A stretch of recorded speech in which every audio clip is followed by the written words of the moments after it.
Ambil mulai ya, biar Ya, nunggu yang silakan. lain mungkin Tiga, yang ya. mau gabung. Baik, seperti biasa kita mulai dengan pembacaan Fatihah ila hadratin Nabi Muhammadin sallallahu alaihi wasallam wa alihi wa ashabihi azwajihi wa dzurriyyatihi wa ahli baitihi tahirin wa sabil akramin al-muhtadin wa azwajihi tahirin mu'minin tabi'in tabi'in tabi'in wa hum bi ihsan ila yaumil بسم الله الرحمن الرحيم الأولياء الشهداء الصالحين والعلماء العاملين بسم الله الرحمن الرحيم الأولياء الشهداء الصالحين والعلماء بسم الله الرحمن الإمام ابن حجر العسقلاني وأصوله وفروعه شيء لهم الفاتحة أعوذ بالله من الشيطان الرجيم بسم الله الرحمن الرحيم الحمد لله رب العالمين الرحمن الرحيم مالك يوم الدين إياك نعبد وإياك نستعين اهدنا الصراط المستقيم صراط الذين أنعمت عليهم غير المغضوب عليهم ولا الضالين بسم الله الرحمن الرحيم الحمد لله والصلاة والسلام على رسول الله وعلى آله وصحبه ومن والاه أما بعد. Ibu-ibu yang dirahmati oleh Allah beserta pengajian online yang berbahagia. Alhamdulillah kita ditakdirkan kembali untuk berjumpa dalam Zoom meeting untuk melanjutkan pembacaan hadis-hadis Nabi dalam kitab Bulughul Maram karya Al-Imam Ibnu Hajar Al-Asqalani sampai pada pembahasan tentang sholatul jamaah. Kemarin sudah dijelaskan bahwa sholat berjamaah itu Nabi tatkala sakit pun, bahkan sakit yang cukup kritis, Nabi masih maksa sholat berjamaah. Kemudian juga bahwa yang pantas menjadi imam atau idealnya imam itu adalah yang paling banyak hafalan Qur'annya, yang paling bagus tajwidnya, yang paling baik bacaannya, juga dikatakan yang paling alim tentang ilmu agama. Kalau sama setara maka yang paling duluan hijrah berarti kaum muhajirin. Kalau sama maka yang paling tua umurnya. Kemudian di sini juga dikatakan bahwa eh, pemimpin itu paling berhak untuk menjadi imam terlepas bagaimanapun status kesalehannya gitu ya.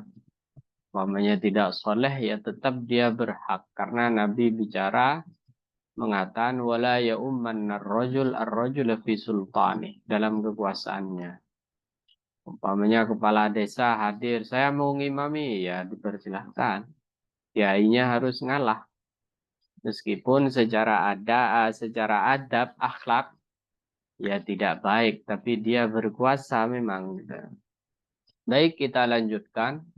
Wali ibn Majah dan dalam riwayat Ibnu Majah min hadits Jabirin melalui hadisnya sahabat Jabir beliau berkata wala ta'umman namra'atun rajulan dan janganlah seorang perempuan menjadi imam dari seorang laki-laki. Perempuan tidak boleh ngimami laki-laki. Seperti yang pernah terjadi di Amerika tahun berapa itu ya, 2004 mungkin. Waktu saya masih di pesantren itu ada perempuan namanya Aminah Wadud. Itu dia mungkin keturunan Pakistan gitu ya. Ngimami dan imamnya itu laki-laki dan makmumnya itu laki-laki dan perempuan kumpul. Kumpul artinya tidak ada pemisah sama sekali. Nah, itu tidak boleh, tidak sah juga, ya. Tidak sah dan haramnya ya banyak dapat haram. Haram karena ngumpul laki-laki dan perempuan dan sholatnya juga tidak sah seperti itu. Karena Nabi di sini mengatakan wala ta'umman. Ini berarti di sini ada nun taukid namanya. Nun taukid itu sungguh jangan menjadi imam seorang perempuan ngimami laki-laki, gitu maksudnya. Jadi tidak sah gitu ya. Ini bukan tentang apa? Tentang isu gender ataupun apa itu kata orang-orang liberal sekarang tentang tradisi misoginik gitu. Hadis-hadis misoginik bukan. Hadis-hadis misoginik itu hadis-hadis yang dipersepsikan, dianggap sebagai hadis yang mendiskreditkan perempuan. Tidak, ya. Tidak, bukan. Karena ketika Al-Quran atau hadis melarang, biasanya pasti ada mudorot. Ketika Al-Quran ataupun hadis melarang, biasanya ada mudarat. Mudarat seperti itu ya. Pasti ada mudorotnya. Baik mudarat tersebut diketahui ataupun belum diketahui, biasanya akan ada mudaratnya seperti itu. La ta'ummun namra'atun rajulan. Perempuan yang ngimami perempuan kayak gitu. Jangan perempuan ngimami laki-laki. Jadi beberapa larangan di dalam Al-Qur'an maupun Al-Hadis ini bukan dalam rangka mendiskreditkan perempuan, tidak. Saya sering bilang memang tidak ada perempuan yang jadi nabi. Tapi ketahuilah bahwa semua nabi lahir dari rahim perempuan. Jadi inna akramakum indallahi atqakum. Yang paling mulia adalah yang paling bertakwa. Nabi nggak bilang yang paling mulia adalah laki-laki. Tidak. Laki-laki tidak bertakwa, ya tidak mulia. Seperti itu. Perempuan bertakwa, ya mulia. Jadi standarnya itu bukan jenis kelamin, tapi adalah ketakwaan. Setiap laki-laki ataupun setiap perempuan dipersilahkan dan dianjurkan untuk meraih derajat setinggi-tingginya di sisi Allah Subhanahu wa taala melalui ilmu, melalui ibadah. Jadi Islam di dalam dua hal ini sangat terbuka, bahkan sangat menganjurkan bahwa seorang laki-laki dan perempuan harus berlomba-lomba di dalam ilmu dan di dalam ibadah. Mungkin dalam kehidupan sosial perempuan memang dibatasi. Perempuan memang ditempatkan di tempat yang memang sesuai dengan fitrahnya gitu. Tapi dalam dua hal tadi gak ada ceritanya Islam itu nganjurin perempuan ngalah dong dari laki-laki, ngalah dalam ibadah, ngalah dalam ilmu, tidak ada. Bahkan Islam itu sangat-sangat mensupport perempuan agar mencari ilmu, perempuan agar menaikkan level ibadahnya. Bahkan kalau seorang perempuan itu diwajibkan taat kepada suaminya, lantas suaminya melarang dia mencari ilmu, menambah ilmu, maka si perempuan, si istri boleh melanggar, bahkan harus melanggar kayak gitu. Pokoknya ada seorang istri ingin bertanya tentang sebuah hukum sementara suaminya tidak tahu hukumnya, tapi dilarang untuk keluar atau dilarang untuk mengakses internet, maka dia boleh melanggarnya kayak gitu. Itu ya. Jadi ini dalam hal ini Islam tidak diskriminasi. Mungkin memang ada mudaratnya. Mohon maaf, umpamanya perempuan ngimami, ya laki-laki, namanya laki-laki normal, menurut fitrahnya melihat, mohon maaf, bokong perempuan gitu, dia akan kemana-mana pikirannya ini. Mohon maaf jangan tersinggung. Ini di antara mudaratnya mungkin kayak gitu ya. Wala a'rabiyun muhajira. Nah, di sini ada pengulangan wala a'rabiyun dan janganlah ngimami seorang a'rabi. Seorang a'rabi ini seorang badui eh, apa? Orang Arab pedalaman muhajiran jangan ngimami seorang eh, muhajirin. Nah, di sini tidak sama hukumnya dengan potongan hadis yang di depan. Jadi kata-kata wala ta'umman namra'atun rojulan ini ada perbedaan redaksi. Kalau kita perhatikan ta'ummannah itu tidak diulangi oleh Nabi. Wala a'rabiyun muhajira. Artinya di sini memang ada hukum berbeda gitu ya. Kalaupun orang Badui ini ngimami seorang muhajir, ya tetap sah. Beda dengan yang awal tadi. Wala fajiron mu'minun. Wala fajirun mu'mina. Dan orang yang fajir, yang ahli maksiat, fajir ya, mu'minan, ngimami seorang mukmin yang soleh. Wa isnaduhu wahin. Isnadnya ini lemah. Sanadnya ini lemah. Jadi seperti itu. Jadi potongan hadis yang di depan itu tidak sah. Perempuan ngimami laki-laki tidak sah. Seorang badui ngimami kaum muhajirin atau orang ahli maksiat ngimami mukmin itu masih sah. Meskipun tidak ideal. Jadi lanya di situ bukan la li adami sihah atau la lit tahrim, tapi lanya lil karohah namanya makruh. Itu pun sanad hadis ini wahin. Wan Anasin dan diriwayatkan dari sahabat Anas. Anas seperti yang kita kenali, beliau adalah pembantu Rasulullah diantarkan oleh ibunya ketika berumur 10 tahun agar berkhidmah, agar melayani Rasul. Dan kemudian dia menjadi ulama yang sangat alim gitu. Karena didoakan langsung oleh Rasulullah. Allahumma barik fi umrih. Wa barik fi malih. Wa barik fi dzurriyyatih. Jadi didoakan dengan 3 doa oleh Nabi. Ya Allah berkahi umur Anas. Berkahi harta bendanya. Berkahi anak cucunya. Nah itu umur Anas katanya 100 lebih. Kemudian apa?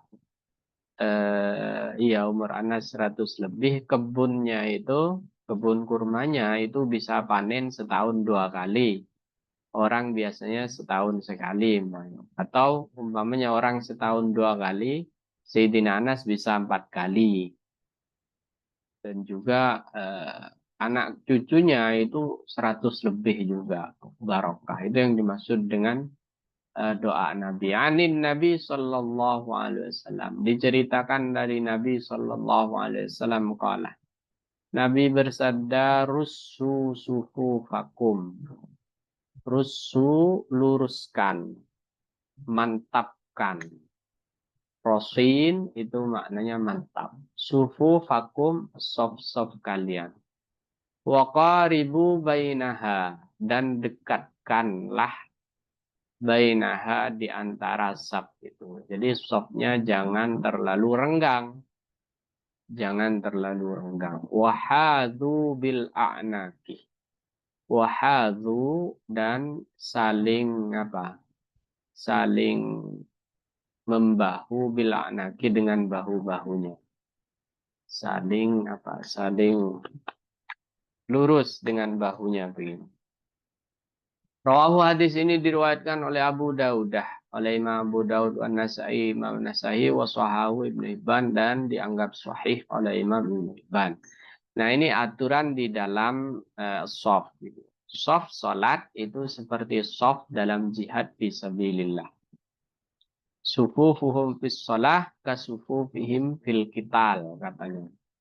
Soft kaum mukminin, kaum muslimin di dalam sholat itu seperti soft mereka di dalam peperangan. Nah, Di sini karena maksud dari sholat itu al-khusu, maka juga jangan terlalu ekstrim juga. Kan ada beberapa kelompok itu terlalu ekstrim, berlebihan. Bahu dengan bahu harus nempel, misalkan.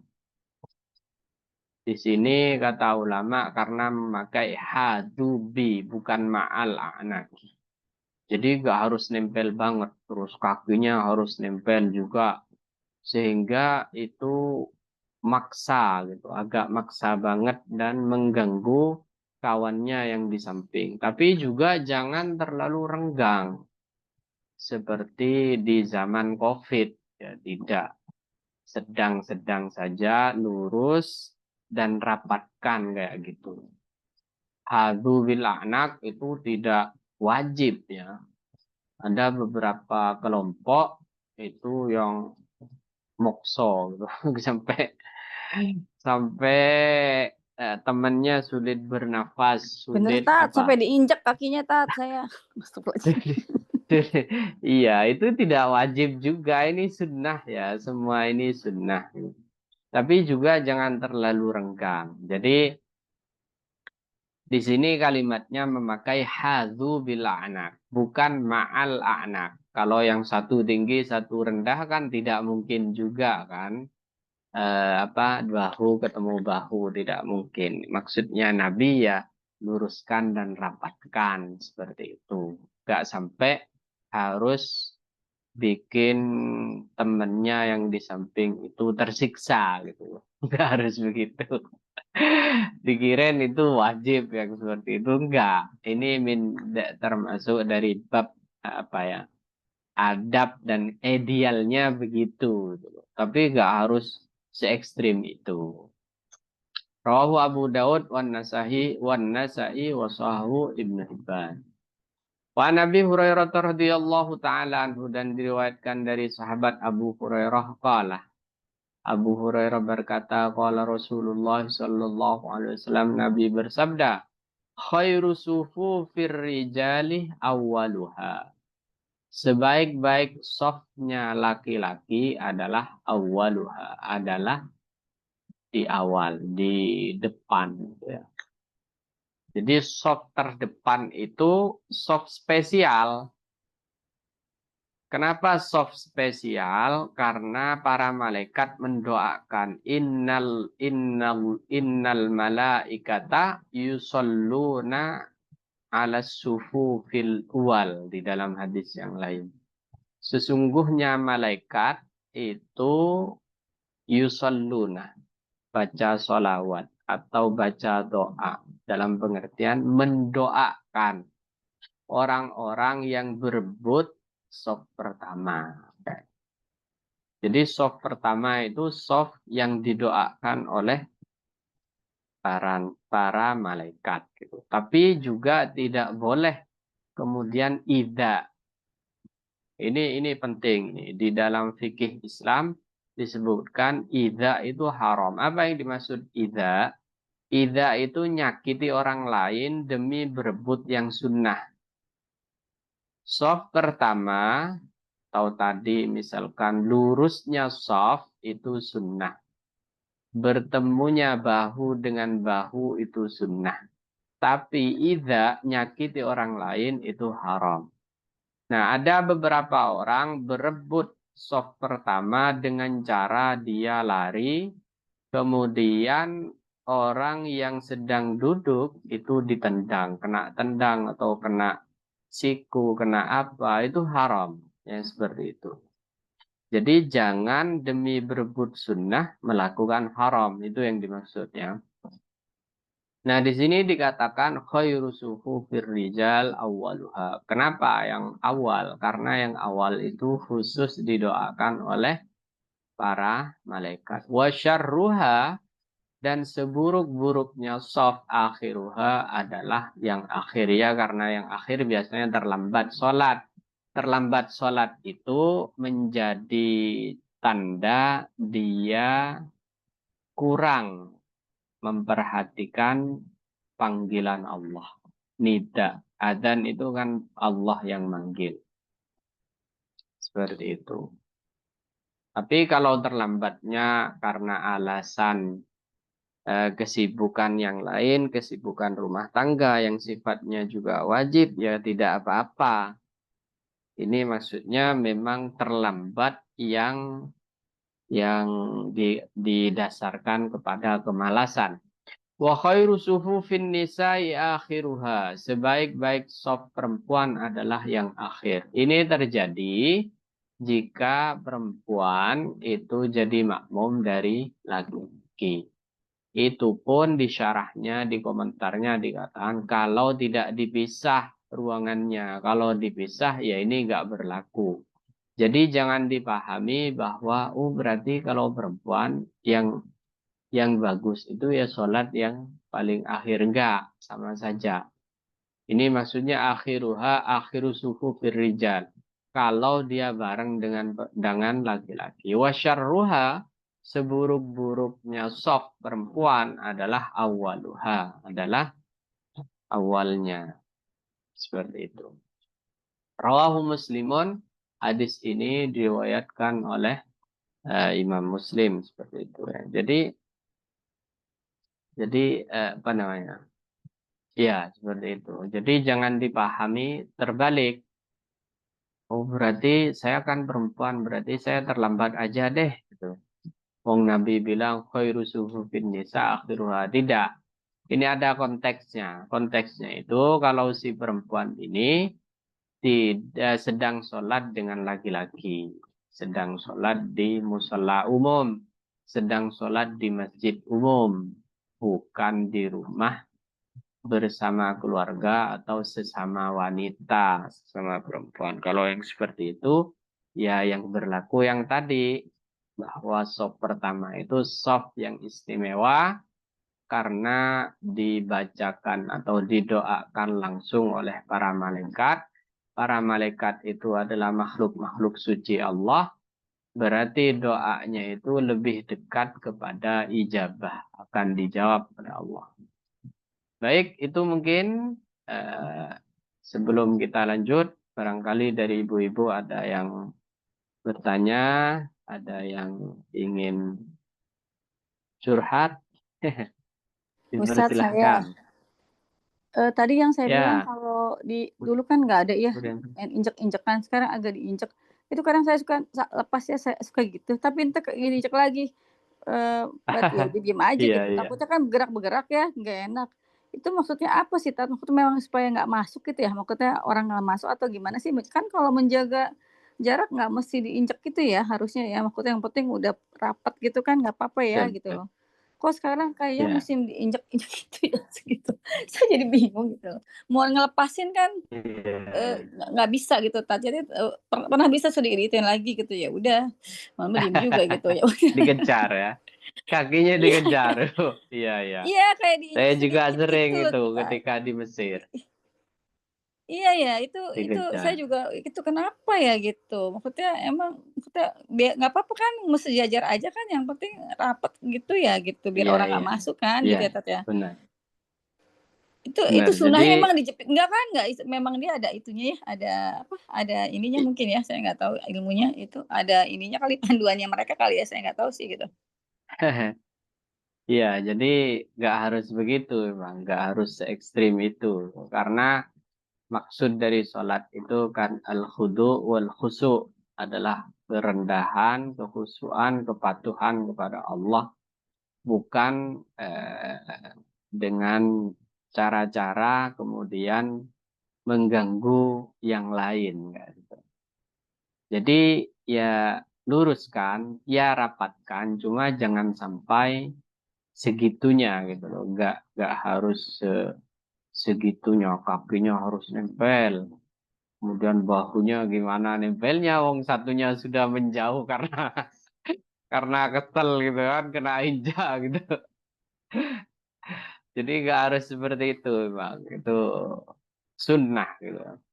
Memang nanti ada hadis lanjutan yang berbunyi bahwa jangan apa jangan sampai renggang karena setan itu akan lewat di sana seperti domba kalau nggak salah gitu, atau seperti anak domba gitu. Artinya jangan Iya sih, renggang Kak. Saya juga mikir apa takut seperti renggang itu. gitu ya, tapi saya nggak tahu itu Iya, mereka iya. pakai apa ya, pakai sunai yang ma atau gimana ya, saya kan nggak ngerti. Akhirnya saya pasrah deh gitu. Ya itu. Daripada Ya begitu ini tinggal kan, ini Tat, gitu loh. iya ya. Ngalah aja ya. Iya, tapi kalau bahu kan nggak bisa kan, Tat, kalau orang-orang sana kan Iya memang tinggi betul ya betul. gitu. Cuma kita kalau kaki kan nggak bisa ya gitu. Dikejar terus. Oh, iya, saya pernah itu kayak gitu. Tapi udahnya kan nggak mungkin ngobrol ya, Jadi Tat, maksudnya ya iya, udahlah mungkin dia punya ini sesuatu gitu ya, saya nggak tahu ilmunya gitu. betul. Punya apa sih, Ini mahadzab atau apa gitu. ini pentingnya memahami hadis itu tidak tidak hanya satu atau apa ya? Tidak hanya satu hadis dipahami sendiri tidak, karena satu hadis dengan yang lain itu apa ada kaitannya gitu ya, ada kaitannya dan itu biasanya ulama yang bisa memberikan pemahaman komprehensif, pemahaman yang menyeluruh. Seperti itu. Jadi nggak bisa juga kemudian hadis itu dipahami secara literal, secara tekstual. Secara tekstual itu tidak boleh gitu karena ada kaitan dengan hadis yang lain. Kemudian kalau redaksi berubah itu juga berubah makna. Kemudian kalau meskipun tadi pakai la semua, jangan, jangan, jangan. Tapi ada jangan yang haram, ada jangan yang hanya sekedar makruh, ada juga jangan yang sekedar mubah gitu. Jadi seperti itu, Ibu. Enggak semua jangan itu kemudian haram. Enggak semua jangan itu kemudian haram. Begitu juga sebaliknya. Gak semua perintah itu wajib, ada perintah wajib, ada perintah sunnah, ada perintah yang sekedar mubah saja. Yang sering saya contohkan misalkan perintah faida qudiyatis salatu fantashiru fil ardi. Misalkan ya, jika sholat Jumat sudah selesai, fantashiru, maka menyebarlah. Itu kan perintah, fi'il amr, menyebarlah. Nah, nyatanya orang-orang kita atau semua mungkin ya tidak menyebar setelah sholat Jumat. Biasanya tidur itu ambil bantal. Nah, ini kan berarti tidak melakukan perintah, maka perintahnya itu mubah saja. Gitu ya. Jadi kita harus memahami hadis-hadis Nabi itu tidak sepotong-potong tapi saling terkait antara satu hadis dengan hadis yang lain.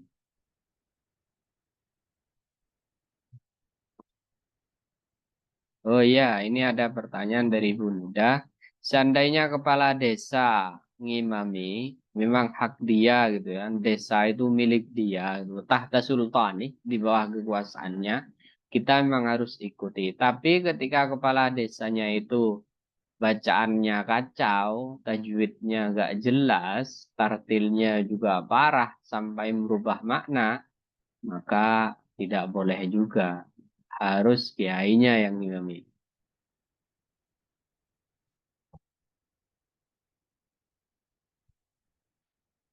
Ya, seperti itu ya. Baik, kita lanjutkan. Wa an ibni Abbasin. Dan diriwayatkan dari Abdullah bin Abbas radhiyallahu taala anhuma qala. Beliau berkata, "Shallaitu ma'a Rasulillah sallallahu alaihi wasallam dzata lailatin." Saya salat beserta Nabi atau jadi makmum Nabi dzata lailatin di suatu malam. Fakumtu an yasarihi. Saya berdiri di samping kiri Nabi. Fa'akhadha Rasulullah sallallahu alaihi wasallam bi ra'si. Nabi menarik kepalaku min warai dari belakang.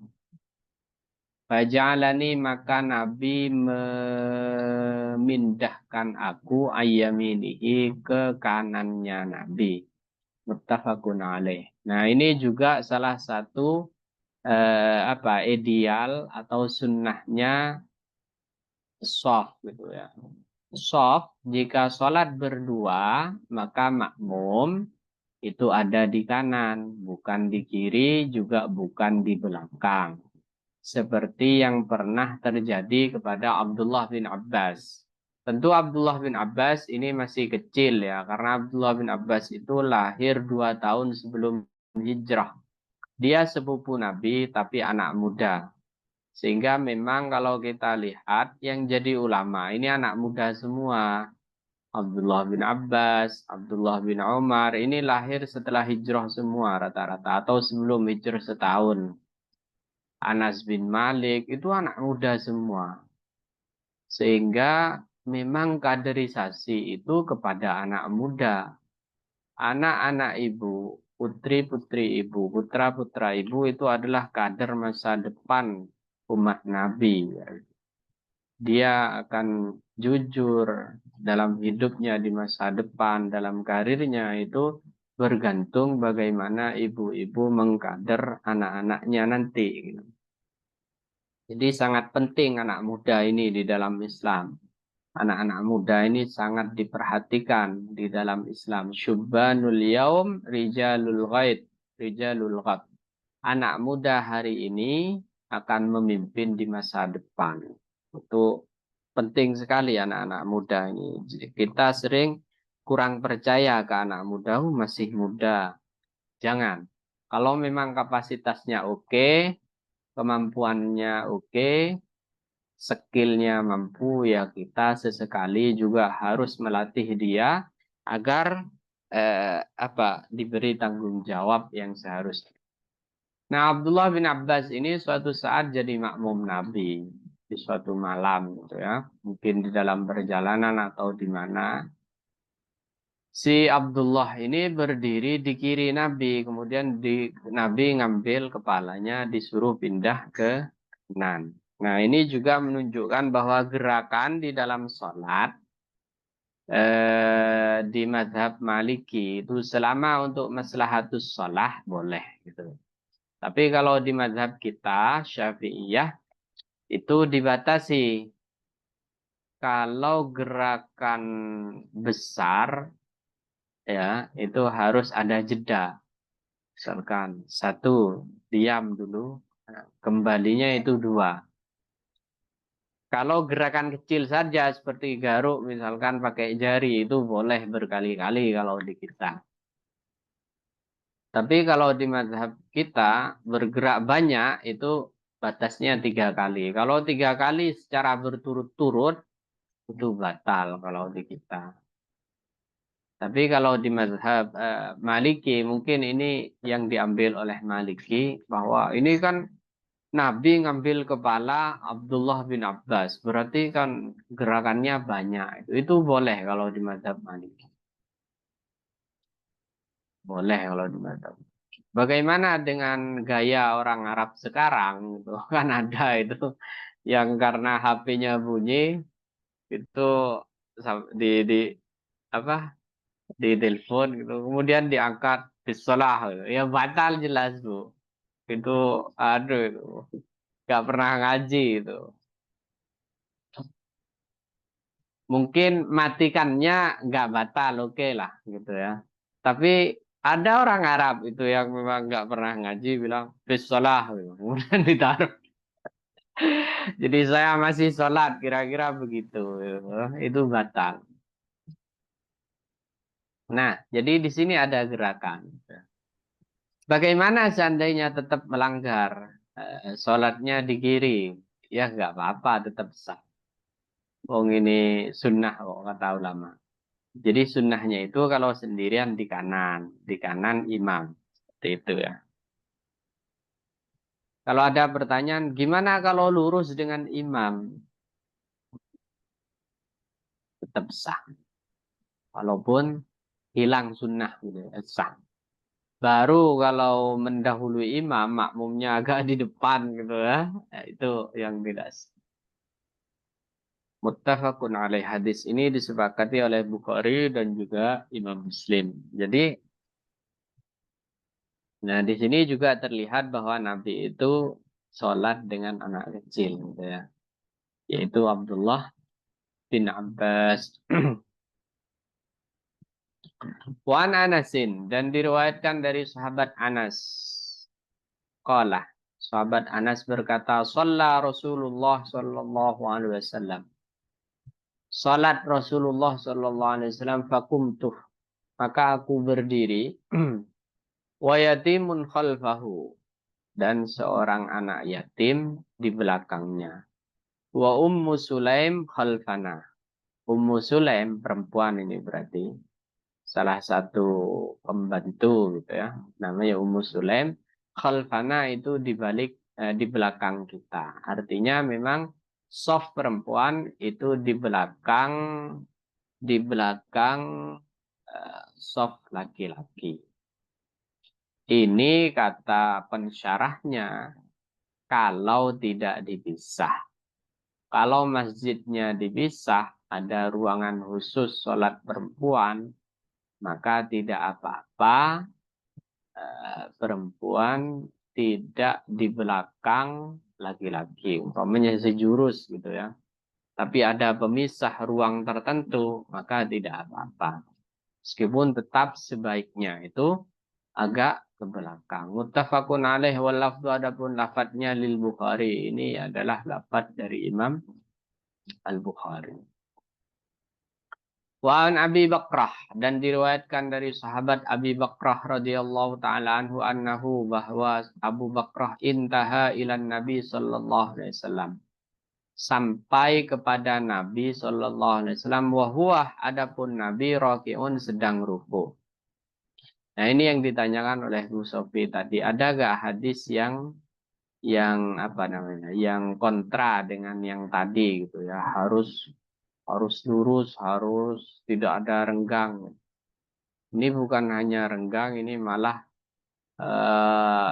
si Abi Bakrah ini nanti belum nyampe soft dia sudah takbir. Belum nyampe soft dia sudah takbir dan ngikuti rukuknya Nabi. Karena Nabi sudah rukuk, si Abi Bakrah ini belum nyampe soft dia sudah takbir Allahu Akbar, kemudian ikut rukuk. Faroka'ah, maka rukuk Abu Bakrah. Qabla ayyasila, sebelum dia sampai ila sofi, ke sof.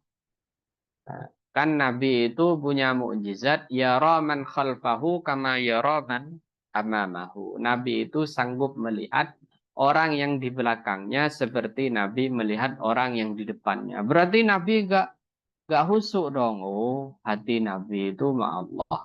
Gitu ya. Hati Nabi itu bersama Allah. Nah, itu kelihatan oleh Nabi Abu Bakrah ini. Faqala lahun Nabi sallallahu alaihi wasallam, maka Nabi menegur.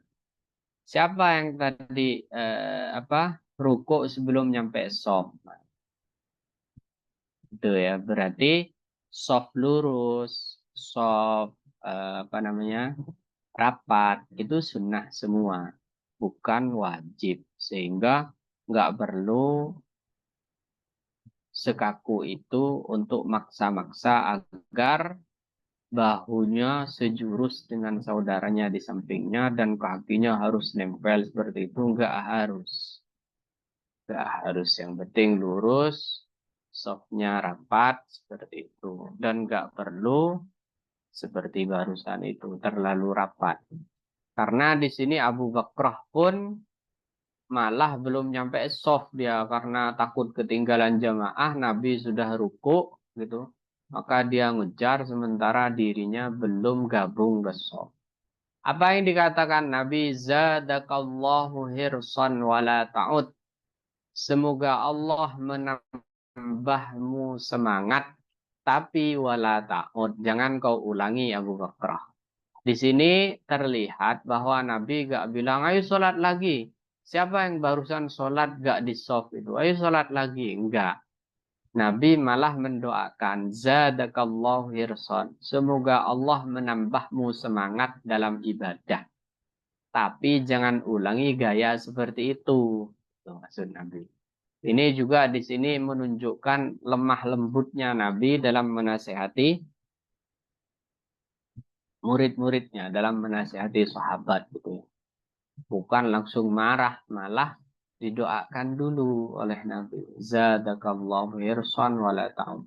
Saya punya kiai itu kalau mau marah dia santri dipanggil kemudian dikasih makan dulu. Sudah makan kemudian baru dimarahi, dikasih tahu. Nah, itu. Jadi jadi emosinya atau psikologinya ditenangkan dulu gitu ya, baru dimarahi. Rawahul Bukhari. Hadis ini diriwayatkan oleh Imam Al-Bukhari. Baik, mungkin ada lagi yang perlu diobrolin, ibu dipersilakan. Afwan Ustadz, Assalamualaikum. Waalaikumsalam. Izin bertanya, yang pertama tentang 3 kali gerakan besar dalam mazhab Syafi'i. Nah, apakah keadaan saya nih Ustadz termasuk bisa memakai bukan talfik ya, bukan talfik kepada mazhab Maliki, cuma maksudnya bisa nggak saya pakai pendapatnya Maliki dalam hal apa ya, gerakan besar dalam sholat, karena kan kami berada di negara minoritas nih Ustadz. Nah, kan kalau setiap sholat itu tidak mungkin anak dititipin ke orang karena mustahil Ustadz. Jadi di rumah memang beneran cuma saya dan anak bayi misalnya ketika sholat. Dan saya sudah menghitung gitu. Minimal kalau misalnya saya sholat dan ada anak, pasti gerakan besar itu lebih dari 3 kali Ustadz. Iya, iya. Gitu Ustadz. Karena kan Kecil tidak keren seperti ya. di Indonesia ya Ustadz ya, bisa dititipin, ini nggak Iya, mungkin ya. Banyak dititipin punya keluarga mana ya. gitu. Iya gitu. Ini ya, ini bagus ini pertanyaan dari Bu Nida. Memang mazhab-mazhab itu dimaksudkan sebagai rahmah, sebagai kasih sayang Allah sehingga bisa mengikuti yang manapun dalam kondisi tertentu kayak gitu ya, dalam kondisi tertentu, apalagi seperti digambarkan barusan itu sudah lengkap alasannya kayak gitu. Jadi di dalam mazhab Maliki memang selama untuk kepentingan sholat maka gerakan itu tidak dihitung berat dan ringannya. Pokoknya di maslahatis sholat, kata mazhab Maliki ya boleh. Kalau di mazhab kita pun sebenarnya berat boleh asal ketika ada bahaya itu. Di mazhab Syafi'i itu boleh asal ketika ada bahaya. Pokoknya anaknya mau jatuh ya kita harus lari. Lari, ambil dulu, diamankan, lanjut sholat. Gak perlu dibatalkan sholatnya. Itu lima maslahatis apa? Darurat di dalam mazhab Syafi'i. Ada ular misalkan, ya harus menghindar. Mungkin begitu. Baik, ada yang lain? Saya Ustadz, Iya. kalau saya kasusnya memang nggak sampai membahayakan anak, tapi biasanya anak itu mengganggu mukena. Jadi mukena itu pasti tersingkap gitu kan. Atau enggak anak rambut kelihatan gitu Ustadz. Jadi Oh iya, itu iya. sudah termasuk lil mas hati sholat ya Ustadz ya. Iya, sama itu. Sama. Masuk Nah itu. itu Artinya boleh. Seperti itu. baik Ustadz. Untuk pertanyaan kedua, tadi saya agak sempat bingung di bagian. Kalau misalnya jadi apa, perempuan dan laki-laki saf sholatnya itu kan sejajar tidak apa-apa ketika di ruangan yang terpisah. Berbeda. Ya, tapi kalau di Iya. Istiqlal itu kan tidak terpisah di Istiqlal, Ustadz. Maksudnya tidak terpisah dan tirainya itu kan hanya sampai eh eh apa ya, bokong lah gitu antara perempuan dan laki-laki gitu. Sebentar kan itu kan Masjid Nasional, pasti mereka juga punya DKM yang saya para kiai gitu. Itu landasannya apa ya, Ustadz? Iya.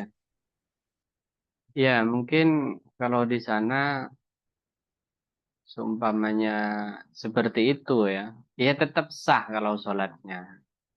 Cuma mungkin tidak dapat sunnah akhirnya. Entah pertimbangan apa, saya perlu belajar lagi itu. Tapi kalau kenyataannya seperti itu, bukan pada ruangan khusus atau satirnya hanya selutut ya, atau seapa gitu ya, nggak sampai tinggi gitu ya, maka ya tetap dia nggak dapat sunnah gitu. Karena khairu bin nisa tadi akhiruha.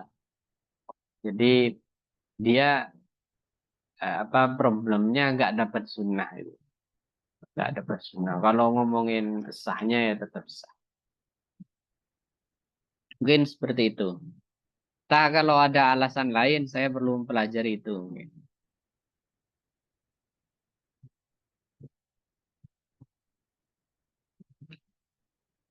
Oh ini masih ada lanjut. Wazada Abu Daud fihi. Dan ada tambahan dari Abu Daud. Faroka'adu nasoffi. Jadi si Abu Bakr ini ruku sebelum nyampe sof. Summa masa ila sofi. Jadi dalam riwayat Abu Daud. Si Abu Bakr ini kan dia gabung berjamaah sebelum nyampe sof. Nah, di rokaat-rokaat lanjutan dia maju sedikit demi sedikit. Maju sampai kemudian gabung di soft. Itu menurut tambahan riwayat Abu Dawud. Seperti itu. Dan itu sah. Nabi mengatakan zadakallahu hirsan wala ta'ud. Asalkan cara gabungnya itu. Kalau kita mazhabnya Syafi'i, maka cara gabungnya itu langkah 1, 2 berhenti. 1, 2 berhenti lagi. Jangan 1, 2, 3. Itu batal itu. Kalau di mazhab kita ya, mazhab Syafi'i. Jadi cara pindah soft kalau di mazhab Syafi'i entah ke samping ataupun ke depan itu adalah 2 gerakan kaki. 1, 2. Monggo Bu Nida. Afwan, ini relate banget Ustadz sama waktu itu kejadian di pesantren saya. Kita tuh punya culture sholat di sekolahan itu memang dari belakang. Si safnya itu diisi dari belakang kan. Nah, tapi ketika misalnya yang saf belakang itu kosong nih, bahkan pada saat sholat, dia akan menarik satu orang dari depan gitu. Karena kalau saat menarik satu orang dari depan, berarti kan saf kedua, ya itu nanti menarik lagi dari depan satu lagi gitu, Ustadz. Jadi dia mundur gitu, Ustadz. Satu saf mundur. Soft mundur. Kan Oh, perempuan nih, Ustadz. supaya nemeni ya. Supaya Iya, jadi nemeni. bukan supaya mengisi kerapatan soft gitu. Gimana ya? Kan belakang kan kita ngisi dulu belakang. Habis itu kan kedua paling belakang. Terus Oh, ketiga paling dimulai dari belakang. belakang ya. Iya, kita dimulai dari belakang kan mengikuti hadis yang tadi. Nah, tapi tuh ketika Oh iya iya. softnya tuh bolong tuh bukan Ah, dirapatkan, tapi dia menarik orang dari depan ke belakang gitu. oh iya. Tapi ada orang yang narik, jadi orang di belakang pasti narik mukenanya. Mm. Itu aneh ya, Ustaz? Iya Itu iya. sebenarnya aneh ya? Nggak Ya sesuai ya, nggak Ustaz? apa-apa sih sebenarnya Bu. As iya. Yang baik itu yang di samping itu pindah dikit. Apa namanya? Bergeser. Hmm. Nggak apa-apa sih sebenarnya sampai 3 berturut-turut. Nggak sampai 3 langkah berturut-turut. 1, 2 berhenti kayak gitu. Oke, oke. Nah, lalu Ustadz ini juga. Jadi, kalau kami melihat ada kaki teman kami yang di depan itu tersingkap, orang yang di belakang itu nutup itu nggak apa-apa kah? Orang yang di belakang Yang itu di maksudnya menutup belakang. kakinya dengan Temennya. mukena. Kan ya kan kita saf di belakang. Terus orang yang di depan itu kakinya tersingkap mukanya. Terus kita karena di belakang melihat, kita tutup gitu dengan tangan kita. Iya, iya, nggak apa-apa, nggak apa. Di, memang tersingkapnya aurat itu tidak membatalkan sholat asal segera ditutup. Baik yang menutup itu dirinya atau temannya membantu, itu ya boleh. Walaupun temannya dalam keadaan sama-sama sholat gitu ya. Iya, asal gerakannya tadi ya. Dengan dengan apa? Dengan ketentuan gerakan yang sudah saya jelaskan itu ya. Bukan gerakan yang apa? Yang keras dan berulang 3 kali. Jadi gerakannya masih gerakan 1 atau 2 kayak gitu. Baik Ustadz, jazakumullah khair.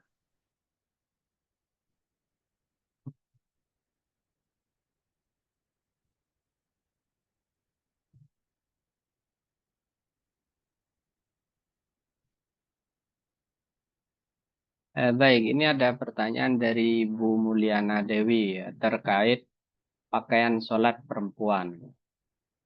Jadi pakaian sholat perempuan itu kan semua anggota tubuh, Bu, kecuali tangan dan muka.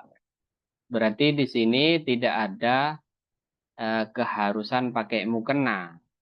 Adapun mukena itu adalah inovasi yang kemudian baik dan bahkan sangat baik untuk dipakai perempuan dalam sholat.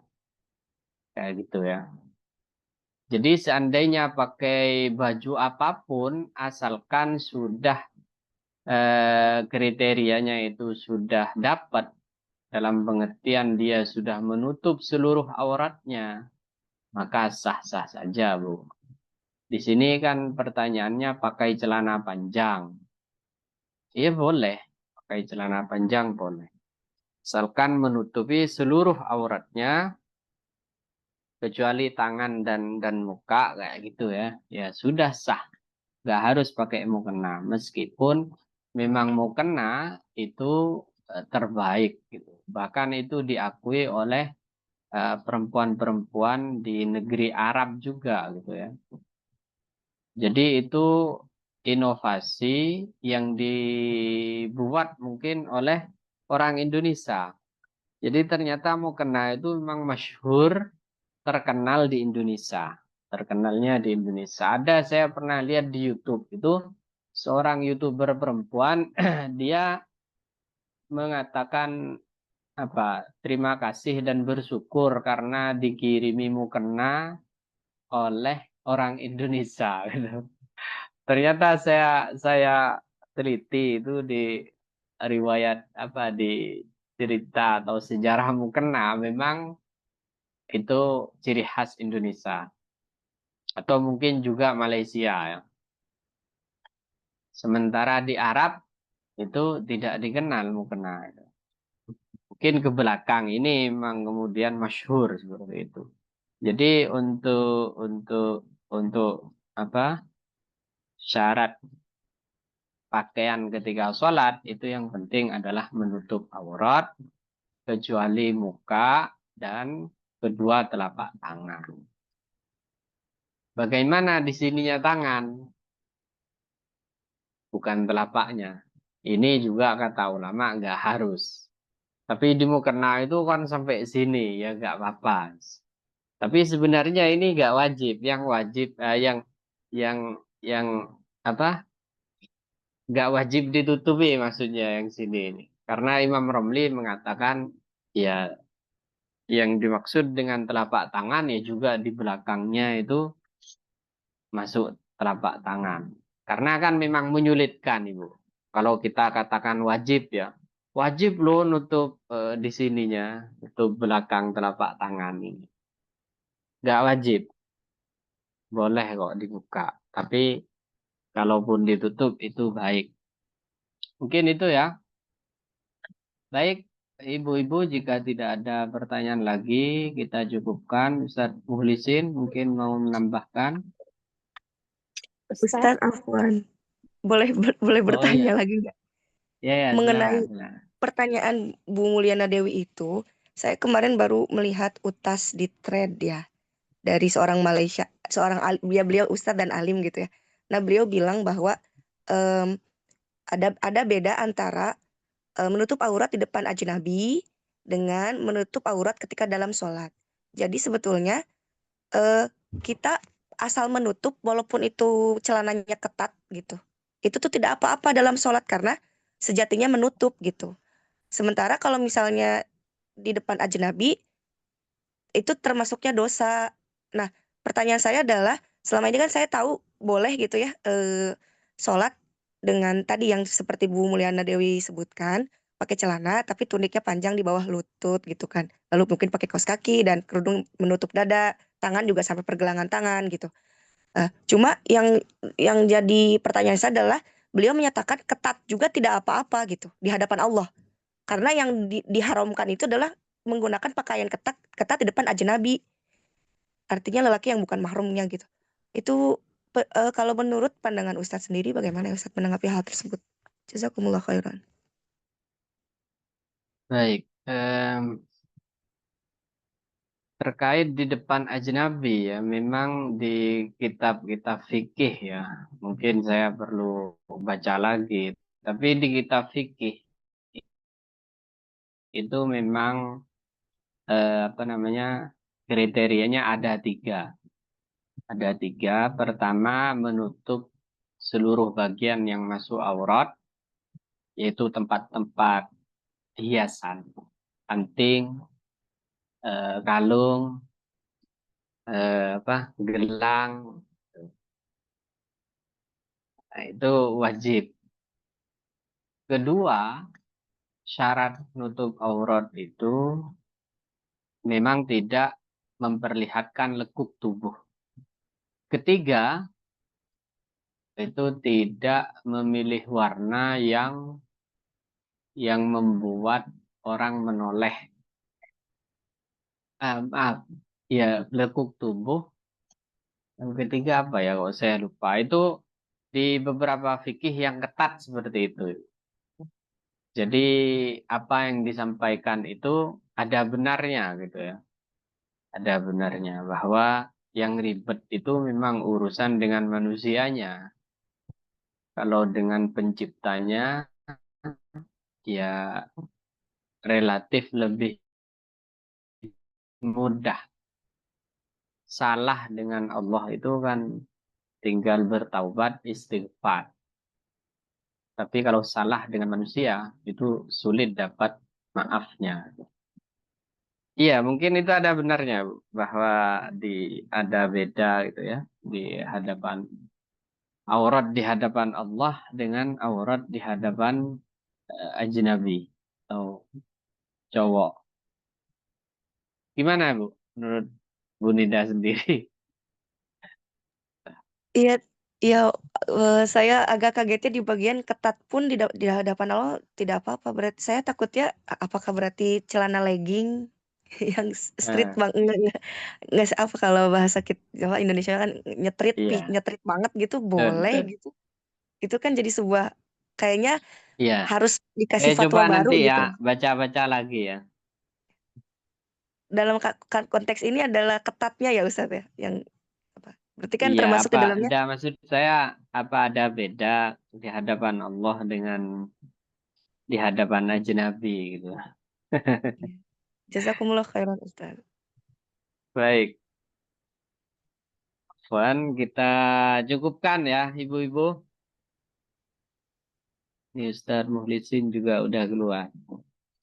Baik, kita cukupkan majelis kita ini mudah-mudahan apa yang kita baca bisa menjadi saksi kita kelak di hari akhir, bil yaumil akhir, akan mendatangi kita bahwa kita pernah membaca hadis-hadis Nabi ini, hadis-hadis yang keluar langsung dari mulut yang mulia Rasulullah SAW, sehingga kelak kita bersama diakui sebagai umatnya, mendapatkan syafaatnya, dan seluruh keluarga kita mendapat syafaat Rasulullah, mendapat anugerah dari Allah, mendapat ketenangan, mendapatkan keberkahan putra-putri kita semuanya ala hadhihi niyah al-Fatihah. A'udzu billahi minasyaitonir rajim. Bismillahirrahmanirrahim.